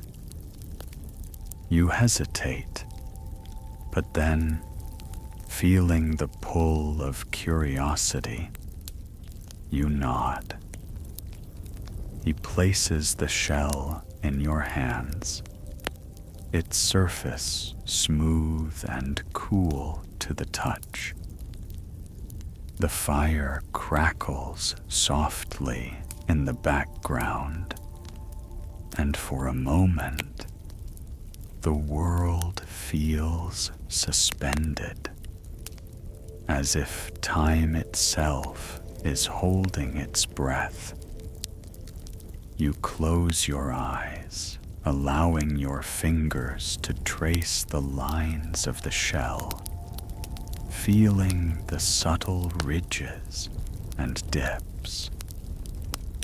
There's something comforting about it, something ancient and enduring. As you continue to trace the marks, you realize that you're no longer waiting for a grand revelation. Instead, you're simply experiencing the moment, allowing yourself to be present with the shell, with the old man, with the night. In the end, perhaps that was the true gift of the tortoise shell, to slow down, to be still, and to listen, not for answers, but for understanding. The night has deepened now, and the air grows cooler, a gentle breeze rustling through the leaves of the olive trees that surround the courtyard. The soft murmur of distant conversations, the occasional clink of metal from the market, and the quiet crackling of the fire are the only sounds that fill the space. It's as if the world outside this small corner of Athens has been left behind, and all that remains is the shared connection between you, the old diviner, and the tortoise shell. You sit in comfortable silence for a while, letting the weight of the evening settle around you. The diviner continues to observe the stars, his eyes lost in their depths, while you turn the shell over in your hands, feeling its smooth, worn edges. You wonder about the history of the shell, how many hands have held it, what questions it has answered over the centuries. It's strange to think that such a simple object, an unassuming piece of nature, could carry so much significance. In the quiet of this moment, the tortoise shell feels like a link to the past, a bridge to an era where people looked to the natural world, not for answers, but for guidance. The Greeks didn't believe the tortoise shell could predict the future with certainty, but they did believe it could help them better understand the present, to see the hidden threads that wove the world together. As you sit there, contemplating, you begin to reflect on the more philosophical aspects of the practice. Why did the Greeks place so much faith in a method that, by all modern standards, seems wildly imprecise? Was it simply superstition? Or was there a deeper psychological truth at work? Historians still debate this very question. Some argue that divination methods like tortoiseshell reading were nothing more than primitive attempts to impose order on a chaotic world. After all, the ancient Greeks faced numerous challenges: war, disease, economic instability. In such an environment, the need for control must have been immense, and practices like this provided some semblance of security, a way to make sense of the unpredictable forces at play in their lives. Others, however, argue that the belief in divination was tied to a more profound spiritual connection to the natural world. To them, the tortoise shell was not simply a tool for predicting the future, but a symbol of the interconnectedness of all things: the earth, the gods, and the people. The cracks and marks on the shell, they believed, were not random. They were reflections of the same divine order that governed the stars, the seasons, and the tides. Regardless of how one interprets the practice, it's clear that the Greeks saw value in slowing down, in looking for signs in the natural world. In a way, the tortoise shell offered something more than just predictions. It offered a way to reconnect with nature, to see patterns in a world that often felt chaotic. You turn the shell over again, inspecting it more closely. The surface is smooth, but there are subtle variations in the texture, slight ridges and dips that tell the story of its long life. It occurs to you that this shell, like so many things in life, is not defined by perfection, but by its imperfections. The cracks, the blemishes, these are what make it unique. And perhaps, you think, that's the real lesson of the tortoise shell. It's not about finding a precise answer to every question, but about embracing the imperfections, the uncertainty, the unpredictability of life. To look for patterns, not because they guarantee success, but because they help us navigate the chaos with a little more grace.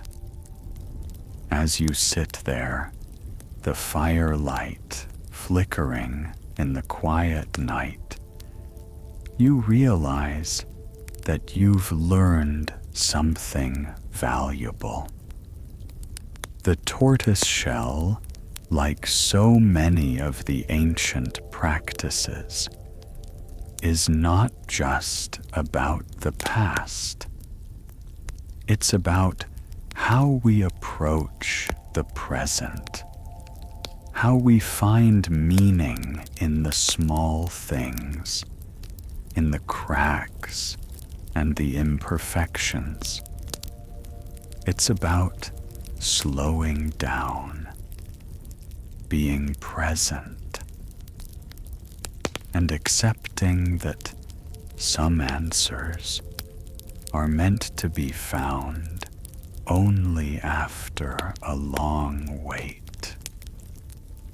The diviner glances over at you as though he can read your thoughts. The patterns are always there, he says softly. You just have to learn how to see them. And with that, the night seems to settle even further, as if the world itself is taking a deep breath. The stars above twinkle faintly, a reminder of the vastness of the universe, while the quiet flicker of the fire slowly fades into the background. You sit back, feeling a sense of peace wash over you. The tortoise shell in your hands is no longer just an object. It has become a symbol of patience, of finding clarity in the midst of confusion. And as you prepare to leave, you know that the lessons of this evening will stay with you, lingering like the soft glow of the fire long after the flames have died down. The fire now burns low, just a collection of glowing embers, casting soft shadows across the courtyard. The old man rises from his seat, his movements slow and deliberate, and you follow suit. There's a finality in the air, an unspoken understanding that your time here is drawing to a close. The diviner seems to sense this, and without turning to you, he begins to speak once more, his voice carrying the weight of countless years. The tortoise, he says, was more than a symbol. It was a reminder. A reminder of what exactly? You're not sure, but somehow the words feel important, like they hold the key to a deeper understanding. You wait, not wanting to interrupt, as the old man continues. The Greeks believed that the tortoise represented steadiness, patience, and endurance, he explains.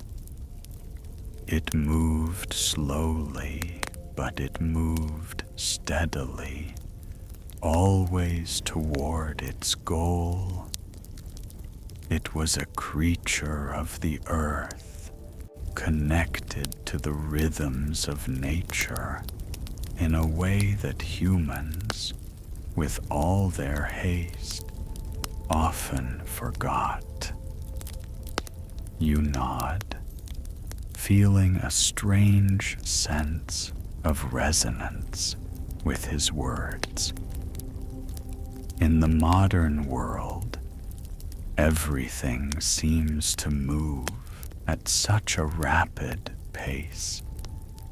The need to rush, to do everything faster, can make it feel like you're constantly falling behind. The tortoise, with its deliberate pace, offers a stark contrast.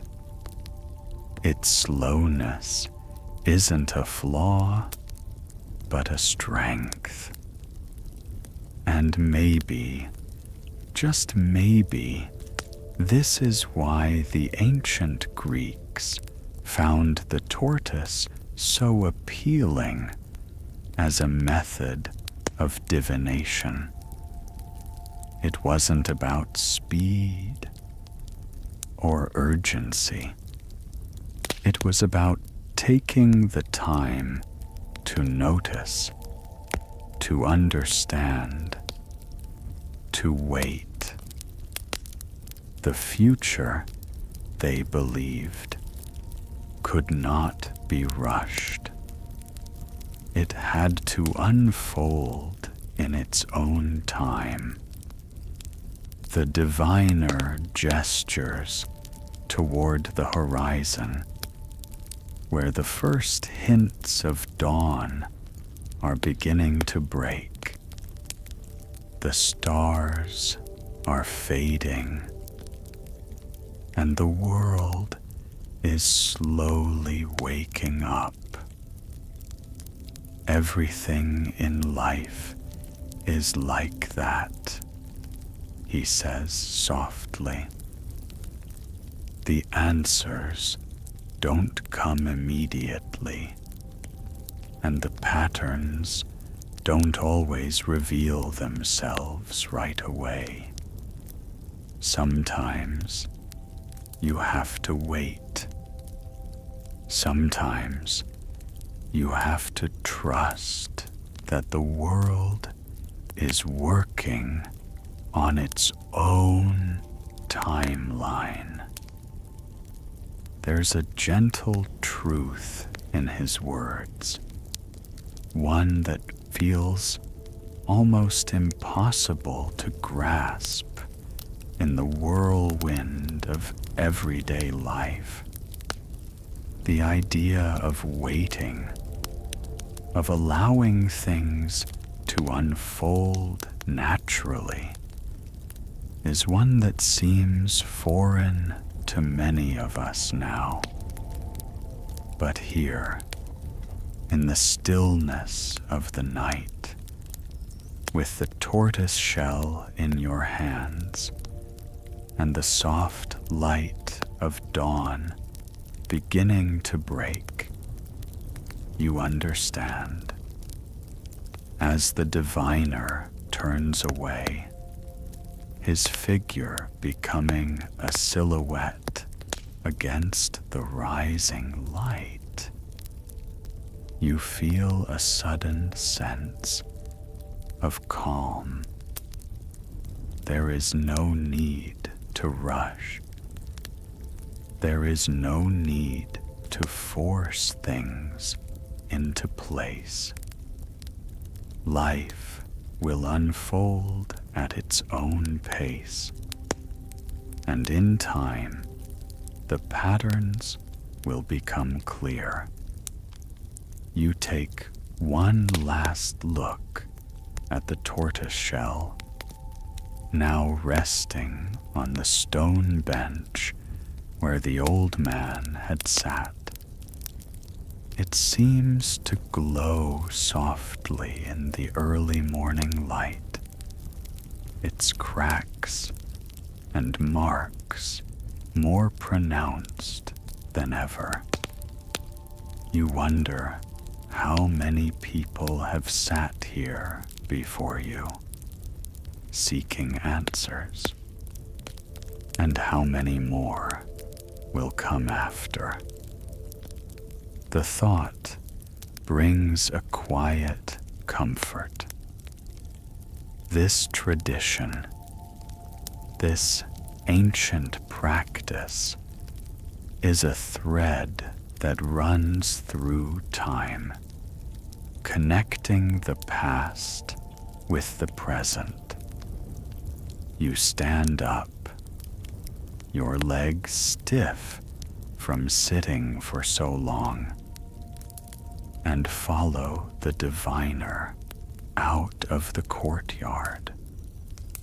As you walk down the narrow streets, you feel lighter somehow, as though the weight of the world has been eased, if only for a moment.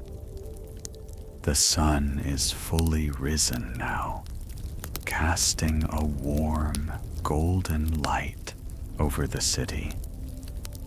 The sound of birds calling to one another fills the air, and the bustle of Athens begins to stir once more.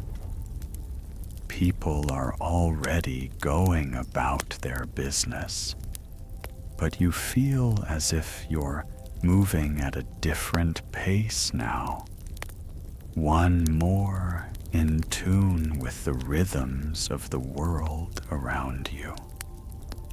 As you leave the courtyard behind, the tortoise shell still in your mind, you realize that you've learned something invaluable tonight. The world, with all its chaos and noise, still has a natural rhythm to it, a rhythm that doesn't need to be hurried, doesn't need to be forced. The answers, like the tortoise, will come in their own time.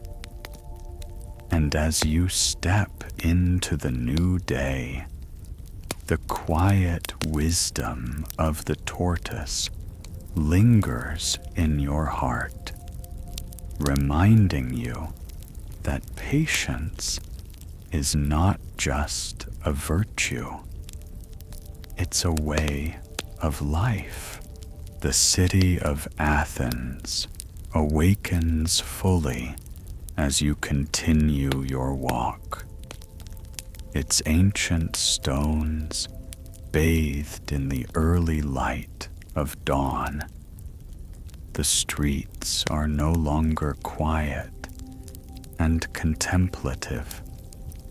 They are filled with the hum of life, with merchants calling out their wares, children laughing as they race by, and the clattering of carts rolling over cobblestones. The rhythm of life in the city is fast and loud, a stark contrast to the quiet moments you've just experienced in the courtyard. Yet, somehow, the calmness from last night remains with you, like a soft whisper in the back of your mind. You find yourself walking slower now, taking in the sights and sounds around you with a newfound sense of awareness. The noise of the city doesn't seem as overwhelming, nor does the fast pace of the world feel as urgent. Instead of rushing to your next destination, you allow yourself to linger, to appreciate the simple details, the way the light reflects off the marble buildings, the scent of freshly baked bread wafting from a nearby shop, and the sound of footsteps echoing in the narrow alleys.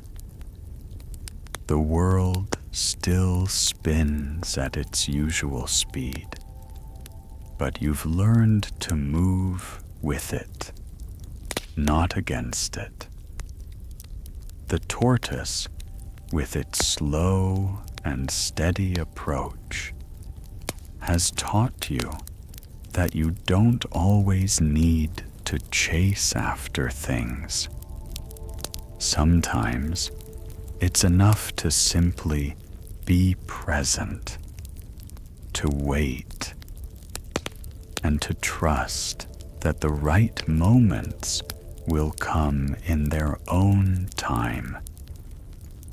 You reach the agora, the heart of the city, where people gather to discuss, debate, and make decisions. The marketplace is bustling, but as you step into the square, the noise feels more like a gentle backdrop to your thoughts than an interruption. You stand still for a moment, taking in the scene. The philosopher in one corner, discussing the nature of the soul. The craftsman selling his pottery. The elderly woman sitting on the steps, weaving a basket. It's a microcosm of the city's life, a snapshot of the constant movement and exchange that makes Athens what it is. But as you watch, you begin to see something new in the familiar. A pattern, a rhythm that you hadn't noticed before. The way the crowd ebbs and flows, the way conversations rise and fall, the way the air shifts from one moment to the next. It's a dance, you realize, a kind of unspoken choreography that governs the life of the city. And just like the tortoise shell, it's all connected, all part of a larger, invisible order. The diviner's words echo in your mind. The patterns are always there. You just have to learn how to see them. You begin to wonder if life, like the tortoise, moves in its own time, whether you're aware of it or not. The Greeks believed that everything was governed by forces larger than themselves, whether it was the gods, the stars, or the rhythms of nature.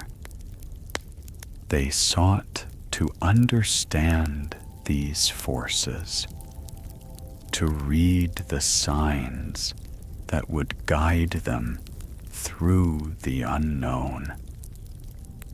The tortoise shell was one of the tools they used to find their way.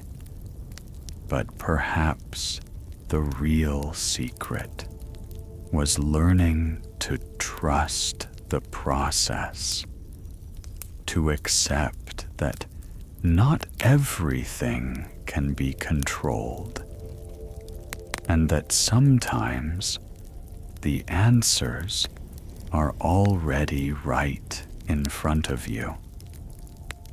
The city's noise becomes less intrusive, less overwhelming. you feel a strange peace in this moment, as if you've been let in on a secret. There is no need to rush. There is no need to force things to happen. The future will unfold when it's ready. As you continue your walk through the agora, the day stretches out before you, full of possibility and potential. You know there will be challenges ahead, moments of uncertainty, and times when you feel lost. But now, there is a quiet confidence in you. You've learned the value of patience, of waiting for the right moment, and of trusting that the patterns of life will reveal themselves when the time is right. And so, as the sun rises higher in the sky, you walk on with the tortoise's wisdom nestled in your heart, knowing that, just like the tortoise, you too will find your way, one slow and steady step at a time. As the day stretches on and the city of Athens continues to pulse with life, you reflect on the journey you've just experienced. The tortoise, once an odd symbol of divination, has become something more. It's a reminder that the world is full of hidden rhythms, and that the key to understanding them lies not in hurrying through life, but in slowing down long enough to recognize them. With this in mind, you take one last, lingering look at the bustling streets around you. The noise, the hustle, the chaos, they don't seem so daunting anymore. You've found your center, and you move with a calmness that mirrors the slow, deliberate pace of the tortoise. Now, with the wisdom of the tortoise guiding you, you step forward, knowing that life will unfold as it should, at its own pace.